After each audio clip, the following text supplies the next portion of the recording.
যখন আসলে আপনারা দেখছেন যে একটি পরিকল্পনা চলছে ছাত্রলীগের সাথে ছাত্র দলকে তুলনা করার, বিএনপির সাথে পতিত আওয়ামী লীগকে তুলনা করার, তাহলে সেই পরিকল্পনার ফাঁদে ছাত্রদল কেন পা দিল? কেন এরকম সংঘর্ষের মতো অবস্থা সৃষ্টি হলো?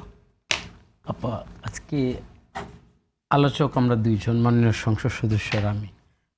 তো শুরুতে আমি যা দেখছি, যদি আমি প্রতিপক্ষই ভাবি, রাজপথের যে প্রকম্পিত যে জন্য আজকে আমাদেরকে এখানে আজকের যে পরিস্থিতি, চারটা শিক্ষা যে বন্ধ, শিক্ষা প্রতিষ্ঠান বন্ধ বা এই ধরনের পরিস্থিতি, এরপরে তো প্রতিপক্ষ তো আমি আর ওনার হওয়ার কথা। আমি তো দেখতেছি আমার ভাই মাননীয় সংসদ সদস্য প্রথমে আপনাকে যেভাবে একটা পক্ষ বানিয়ে বক্তব্য দিচ্ছেন, সেখানে আমি কোন জায়গায় ঢুকবো আমি কিন্তু এখনো শিওর না। তো ভাইকে আমি আপনার জায়গায় থাকি, আমি আমার জায়গায় থাকি। আচ্ছা, আমার কাছে কিন্তু এই সংঘর্ষটার আমি মূলে যেতে চাই।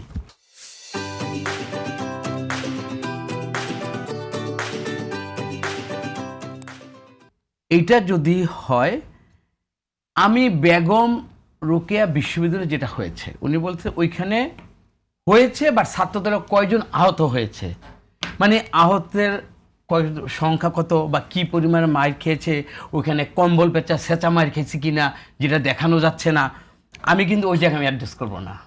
আমার কথা হলো যে একটা শান্ত গণতান্ত্রিক পরিবেশে শিক্ষা প্রতিষ্ঠানের মতো জায়গায়, যেখানে জুলাই আজকে 4 তারিখ, আগামীকাল এই দিনটা কিন্তু 2 বছর পূর্বে যেখানে আমরা সবাই মিলে এক রঙে রঙ্গিত হয়েছিলাম, এই জায়গায় 2 বছর পরে এসে আমার টকশোতে এসে বলতে হচ্ছে আমি এটা আঘাত করেছি বা করি নাই। আমাকে নিজেদের মধ্যে যে আত্মকলহ, এই কোন্দলটা, এটা কি জাতি রাজনীতিবিদদের কাছে বা কোনো দলের কাছে প্রথম গ্রহণ করলো কি করবে না, এইটা কিন্তু মেন প্রশ্ন আজকে।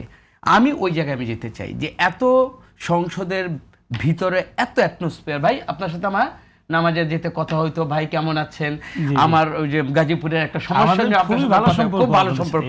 তো এই সম্পর্কের মধ্যে আজকের যেই ঘটনার অবতারণা, এটার জন্য মূলত আমি বাংলাদেশের রাজনীতিটাকে এমন জায়গায় নিয়ে যেতে আমি মনে করি, আমরা যারা ফ্যাসিস্ট চলে যাওয়ার পরে আমরা যেখানে অবস্থান করছি, এটা কোনো রাজনীতিবিদদের, দলের এবং কোনো মানুষের এটা কাম্য নয়। তো এখন আসেন যে আমি ভাইয়ের কথা ধরে যদি আমি মাননীয় সংসদ সদস্য কথা বলি, প্রথম হলো যে একটা, তার মানে কি আমার ওইখানে, আমি আপনাকে স্পষ্ট আমার মোবাইল থেকে যদি দেখায়, আমি ওই পর্যায়ে আমি যাব না। ওইখানে একজন কোমর থেকে একটা হাতুড়ি বের করছে বা হাতুড়ি লুকাচ্ছে, এই স্পষ্ট দৃশ্যটা ভাইয়া, এটা আপনাকে কিন্তু স্বীকার করতে হবে। এটা আমি দেখেছি, কারণ আমি এখানে বসে তো আমি লাই করছি না। এটা যে দেখেন, তো কোমরে একটা মানুষ হাতুড়ি নেয় কখন?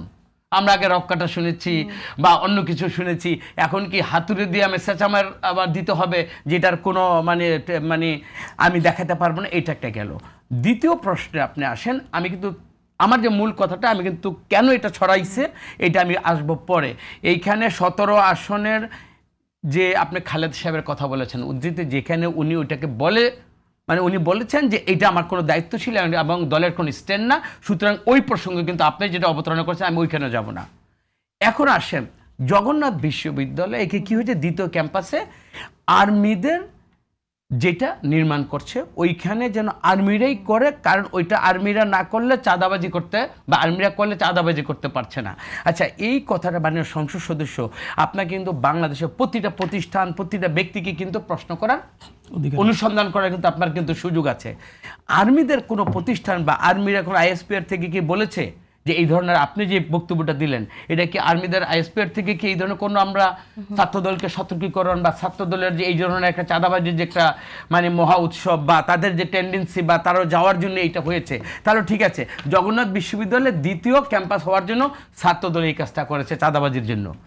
তো অন্যান্য আজকে যে ঢাকা কলেজে, তারপরে আলিয়া মাদ্রাসায়, তো ওগুলাতে কি এরকম কোনো আর্মিরা কি কোনো ক্যাম্পাস নির্মাণ করছে?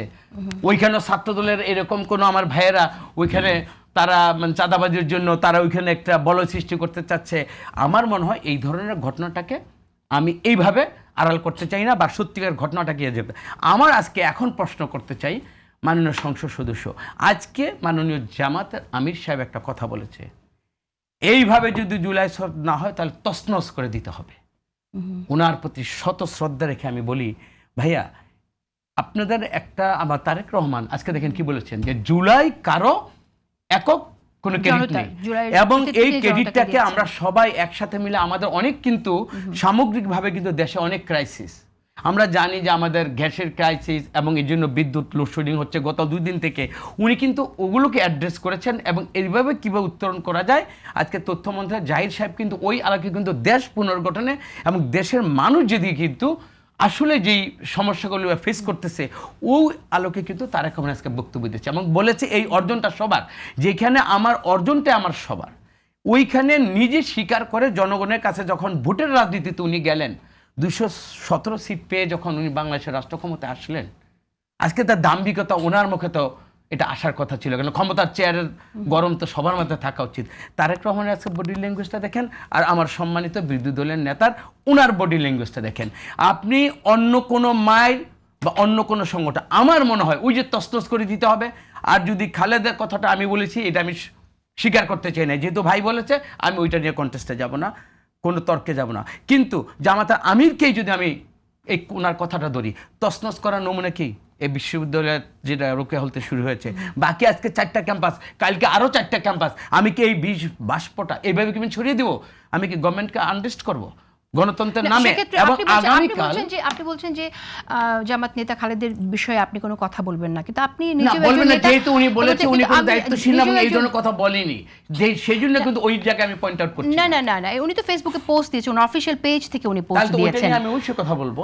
আমি একটা কথা মানে উনি বলেছিলেন যে না, ওনার পক্ষ যেখানে থেকে 17 যে সিটের কথাটা একজন এসেছে, দাঁড়িপাল্লার উনি প্রতীক যে যিনি ইলেকশন যে করে কথাটা বলেছেন যে সে এটা যদি তার দলের verified বক্তব্য page হিসেবে post দল করে। হয়তো অনুসরণ করে বিভিন্ন জায়গায় এই কাজ করতে থাকতে পারে। উনি এইভাবে ইঙ্গিত করেছিলেন যে ওনার কথায় মানে আপনি ওইটাকে mean করছেন না বা ওইটাকে আপনারা own করছেন না। উনি এরকম কোনো ব্যক্তি না যে ওনার স্টেটাস এমনকি ওনার বক্তব্য অথবা ওনার কথা থেকে কেউ অনুপ্রাণিত হবে বা আমাদের দল ওনার কথা সামান্যতম কোনো সিদ্ধান্ত নেবে এরকম কোনো পার্সন কি না, তাহলে কিন্তু কি? আপনারা নেতারা যখন এটা বাস্তবতা- কথা বলেন তাহলে কি আপনারা বলতে চান যে আপনারা কথা বললে আপনারা আসলে আপনাদের কর্মী সমর্থকদের প্রভাবিত করতে পারেন না, আপনাদের কথা আসলে প্রভাবিত করে না, এটা বলতে একজনকে চান? প্রভাবিত করা আর তার সিদ্ধান্তের ভিত্তিতে এত বড় মারামারি করা দুটো এক কথা নয়। না, এটা তো প্রভাবিত মানে করবে, সিদ্ধান্ত দিয়ে কি মারামারি কখনোই হয় আসলে? মানে প্রভাবিত করে একজনকে প্রভাবিত করতেই পারে। খালেদ মহিউদ্দিনের ইভেন বিএমপি করে আওয়ামী লীগ করে এরকম অনেকেই তার ফ্যান ফলোয়ার থাকতে পারে, সেখানে তারও কোনো কথায় তার অনুপ্রাণিত হওয়ার বা নিরুৎসাহিত হওয়ার সুযোগ থাকতে পারে।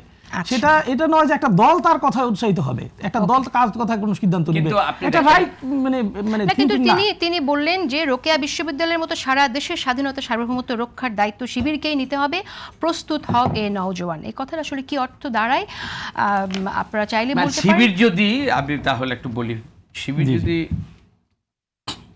সব দায়িত্ব নিয়ে ফেলে তো আমাদের তো আর দেশে থাকার দরকার নাই। বা আমার 71-এর বীর মুক্তিযোদ্ধা, আমার স্বাধীনতার ঘোষক শহীদ প্রেসিডেন্ট জিয়াউর রহমান, তারপর 30 লক্ষ যারা শহীদ যোদ্ধা ছিলেন।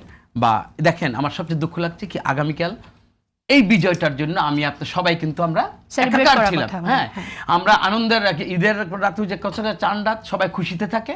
আর আগামীকাল আমি যেইখানে জুলাই যোদ্ধাদের আমার স্মৃতি জাদুঘর যেখানে উদ্বোধন হচ্ছে সকাল 9টায় এবং ওইখানে সবাই আমরা যাব, ওই জায়গার যাওয়ার পূর্বের রাতে বা পূর্বের টকশোতে যদি আমি এই ধরনের আলাপ করি তাহলে মানুষের প্রতি আসলে কিন্তু রাজনীতিতে আমরা করি ঠিকই, কিন্তু আমাদের আচরণে কর্মে চিন্তায় যদি আমাদের এইরকম ফেসিস্ট মনোভাব যার তার থেকে যদি শুরু হয়, এখন এটা আমাদের জন্য খুবই লজ্জাজনক এবং দুঃখজনক।